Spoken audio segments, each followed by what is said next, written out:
வணக்கம். பக்திவனம் அன்பர்களுக்கு இன்றைய கதை. ஒரு நகரத்தில் சென்னப்பர் என்ற பெரிய செல்வந்தர் இருந்தார். விநாயகர் மீது அளவு கடந்த பக்தி கொண்டவர்.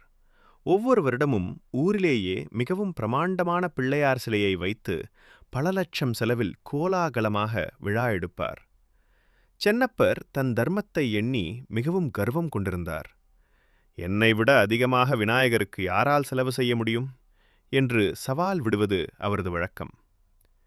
அதே தெருவில் ஒரு சிறிய குடிசையில் பாப்பாத்தி என்ற ஏழை பெண் இருந்தாள்.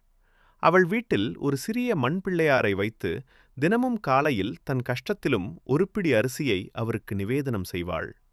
மற்றபடி அவளால் வேறு எதுவும் செய்ய முடியாது. ஒருநாள் சென்னப்பர் கனவில் வந்த விநாயகர், "சென்னப்பரே, உன் பூஜைகளைக் காட்டிலும் உன் செல்வத்தைக் காட்டிலும் பாப்பாத்தி எனக்கு அளித்த ஒரு பிடி அரிசி நிவேதனமே என்னை அதிக மகிழ்ச்சி கொள்ளச் செய்தது" என்று கூறினார். சென்னப்பரோ திகைத்து, "பல லட்சம் செலவழித்த என்னால் உமக்கு மகிழ்ச்சி இல்லையா? ஏன் சுவாமி?" என்று கேட்டார்.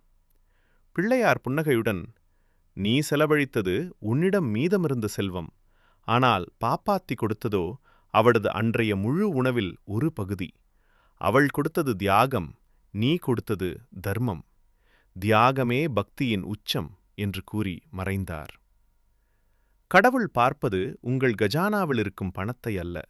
அவர் பார்ப்பது நீங்கள் எளியோருக்கு கொடுப்பதில் இருக்கும் முழுமையான அன்பையும் தியாக உணர்வையும் தான். இந்த கதை பிடித்திருந்தால் விருப்பமும் கருத்துக்களையும் கூறுங்கள். நன்றி, வணக்கம். முழுமுதற் கடவுளே போற்றி.